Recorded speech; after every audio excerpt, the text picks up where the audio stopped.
Hello friends, સ્વાગત છે તમારું અમારી YouTube ચેનલ HTV લાઈવમાં। આજે આપણે આવ્યા છીએ જેતલપુર સ્વામિનારાયણ મંદિરમાં।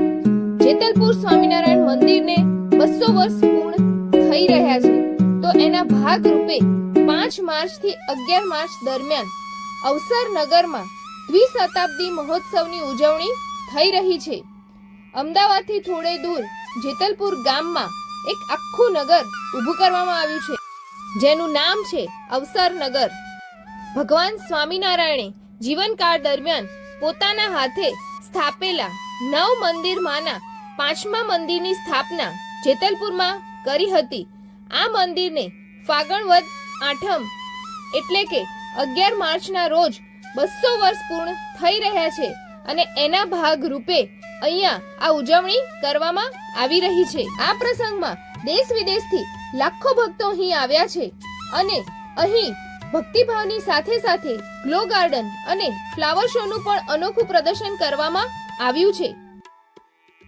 અહીં ભગવાન સ્વામિનારાયણે સ્વહસ્તે સ્થાપના કરેલા 9 મંદિરની આબેહૂબ પ્રતિકૃતિ પણ તૈયાર કરવામાં આવી છે, જેના લીધે ભક્તોને એક જ સ્થળે બધા જ મંદિરના દર્શનનો લાભ મળી શકશે।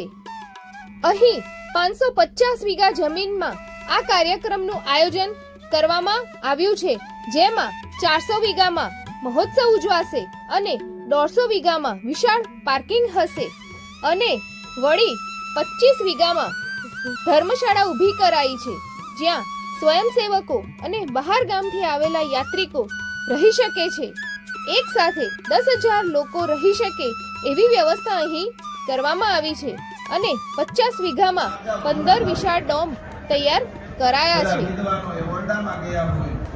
નિષ્કુળાનંદ સ્વામી કપડા ખંચેરી ધોતિયા સરખા કરી અને ઓફિસની અંદર ઓરડામાં પ્રવેશ કરે, ગાદી ઉપર આવીને બેસી જાય, ત્યારે વિદ્વાનો ને પંડિતોને એમ થાય કે ઓહ, આ તો બાર કામ કરવા વાળા વ્યક્તિ અત્યારે ગાદીએ કેમ બેઠા, તમે કોણ છો?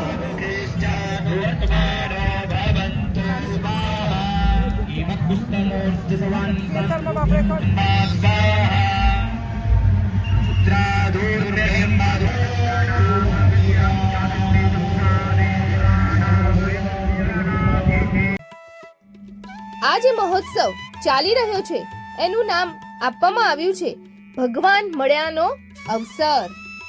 અને આ મહોત્સવના મુખ્ય આયોજનોમાં 200 કુંડી મહાવિષ્ણુ યાગ, નિત્ય ઠાકોરજીને કેસર અભિષેક, સ્વામિનારાયણ મહામંત્રની અખંડ ધૂન ચાલે છે, 9 ધામ મંદિરોના દર્શન, 4 વેદની 4 યજ્ઞશાળા બનાવવામાં આવેલી છે, ઠાકોરજીને પુષ્પાભિષેક કરવામાં આવે છે, રેવતી બળદેવજીનો લગ્ન ઉત્સવ, મઠના રોટલાનો અન્નકૂટ, નિત્ય ગૌ માતાનું પૂજન, ઠાકોરજીનો મહાઅભિષેક, ઠાકોરજીને 56 ભોગનો અન્નકૂટ, બટુકોને સમૂહ યજ્ઞનો પવિત્ર સંસ્કાર, મંત્રલેખન નોટબુક યજ્ઞ, રાત્રે સાંસ્કૃતિક કાર્યક્રમ અને જુદા જુદા વિષય પર પરિસંવાદ, આવા ઘણા બધા આયોજનો કરવામાં આવ્યા છે।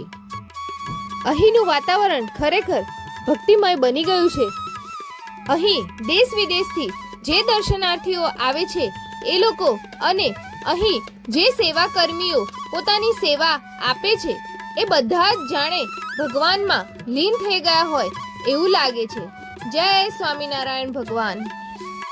અને હા મિત્રો, તમને પણ જો દર્શન કરવાનો લાવો મળે તો ત્યાં જઈને અચૂકથી દર્શન કરી આવજો અને અમારી ચેનલને લાઈક, સબસ્ક્રાઇબ અને હા, તમારા ફેમિલી અને ફ્રેન્ડ્સમાં અચૂકથી શેર કરી દેજો।